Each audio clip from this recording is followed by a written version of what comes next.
යාළුවනේ මගේ YouTube channel එකට සාදරයෙන් පිළිගන්නවා. මම අද ඔයාලට කියලා දෙන්න හදන්නේ දැන් අපි නයිමිරිස් හිටවනවානේ.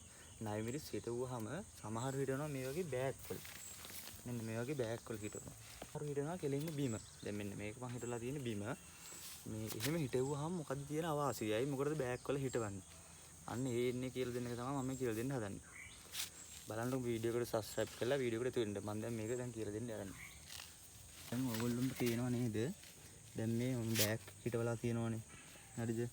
දැන් මේ හිටවලා තියෙන බිම. මේ තියෙන සම්පූර්ණ ගහ. දැන් මේ ගහට අවුරුද්දක් එකමාරක් විතර පරණයි. තාම මේකේ හොඳට ගෙඩි දෙනවා මේ. එනවනේ. විතර වෙනවා. ගහට. ඒත් ගෙඩි තාම දෙනවා ගෙඩි ගස්වල. තාම මල් වෙනවා නැති වෙනවා. මේකට දැන් ප්‍රධාන හේතුව වෙන්නේ දැන් අපි හිතනවා පැකට් එකේ අපි දැන් පැකට් එකේ සාමාන්‍යයෙන් හිටෙව්වහම වෙන්නේ මෙන්න මේ පැකට් එකේ තියෙන පොට් එකේ තියෙන ඉඩ ප්‍රමාණයට තමයි මේකේ මුල් සීමා වෙන්නේ. හරිද? සාමාන්‍යයෙන් දැන් මේ ගහේ මේ පැකට් වල හිටවද්දී සාමාන්‍යයෙන් අවුරුද්දක් වගේ කාලයක් යද්දී මේ පැකට් එකේ සම්පූර්ණම මුල් ගිහිල්ලා පැකට් එකට අවශ්‍ය ප්‍රමාණයට මුල් යනවා. ඒතර එතනින් එහාට යන්න දෙයක් නැහැ. සමහර ඊට පස්සේ වෙනම පැකට් එක කපලා වෙනම හිටවනවා. ඒතකොට මුල් කැඩෙනවා. එහෙම වුණාම සාමාන්‍යයෙන් මේ පැකට් වල හිටෙන වගේ වගාව ගන්න සාමාන්‍යයෙන් අවුරුද්දක් වගේ ආසන්න කාලයක් තමයි. නමුත් දැන් මේ බිම හිටවන අය ඉන්නවනේ. මේ කියන්නේ දැන් බිම හිටවන කට්ටියගේ එකම වාසිය වෙන්නේ ඒකේ මේ සීමාවක් නැහැ. මොකද මුල් වලට යන්න. මොකද පොළවේ යටටම යන්න පුළුවන් නේ.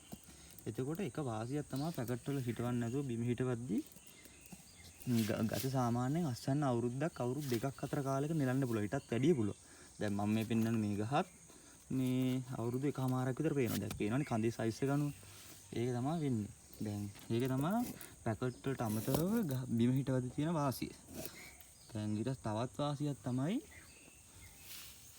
මේ ගොඩක් මේ පසර ඔරොත් වෙනවා හුරු වෙනවා. ඒ කියන්නේ එක එක දිලින වලට අනම්මනම් වලට ටිකක් ඔරොත්තු දීමේ හැකියාවට විදිහට හුරු වෙනවා. දැන් පැකට් වල එහෙම නැහැ. පැකට් වල නිකන් අර පොඩි පැටව් වගේ. ලොකු මොකක් හරි දිලීරයක් වගේ આવත් ආසාදනලා විනාශ වෙන්න යනවා. ඒක තමයි දෙවෙනි අවස්ථාව chance එක බිම හිටවද්දී. හැබැයි ඒ වගේ මේකේ අවාසිත් තියෙනවා. වාසි කියන්නේ මොනවද දන්නවද? දැන් සාමාන්‍යයෙන් අපි බිම හිටෙව්වහම අපි දැන් ඒවට පොහොර එහෙම දානවනේ. පොහොර එහෙම දාද්දී බිම හිටවද්දී දැන් බිමට අර නිශ්චිත පරාසයක් නැහැනේ. බිම හැමතැනටම පොහොර පැතිරලා පොහොර දැන් පොහොර වලින් අපි 150ක් විතර තමයි ඒ ශාකේ මුල් වලින් උරා ගන්න. ඊටු ටික වෙනස් ශාක වලින් උරා ගන්නවා. තමහට වතුරෙන් හේදිලා යටට යනවා. එහෙම වෙනවා.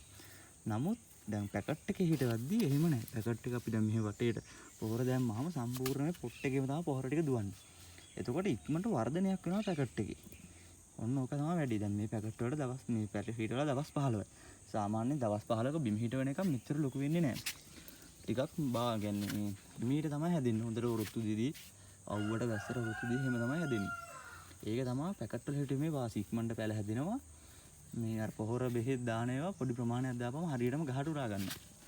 දැන් මේ වගේ වෙන්නේ ඒක තමයි කේස් එක. දැන් තවත් වාසියක් තමයි දැන් පැකට් වල අපි හිටෙව්වහම අපිට හදිසියෙ ලොකු වැස්සක් ගම් වතුරක් වගේ තත්ත්වයක් ඇතුණොත් අපිට පැකට් එක පැත්තට කරලා අයින් කරලා තියාගන්න පුළුවන්. දැන් මේ වගේ බිම හිටලා තියෙන ගහක ඒ වගේ කරන්න බෑ. සමහරට මුල් හේදිලා ගිහිලා ගහ වැටිලා ඒ වගේ අනතුරු වීමේ හැකියාවත් වැඩි බිම හිටවද්දී.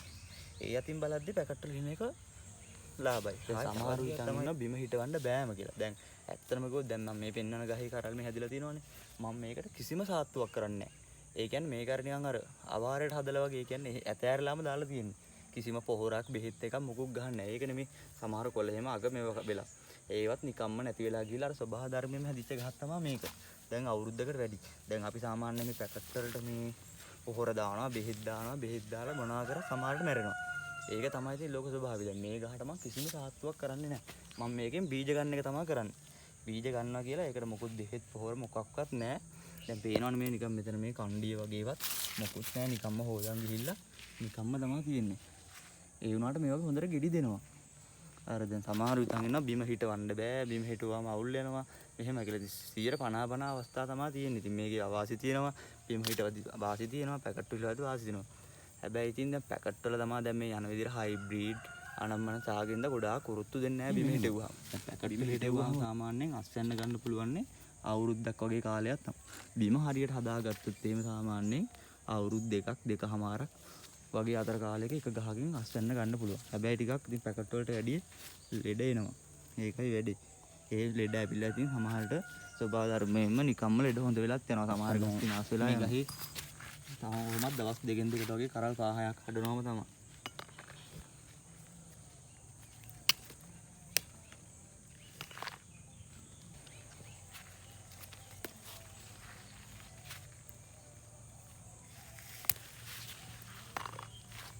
අපි බලාපොරොත්තුෙන් ප්‍රොෆිට් එකක් බලාපොරොත්තුෙන් කරනවා නම් මේ පැලවල හිටවලා ඒව හරියට බලාගෙන ඒකෙන් හොඳ ලාභයක් ගන්නත් පුළුවන්.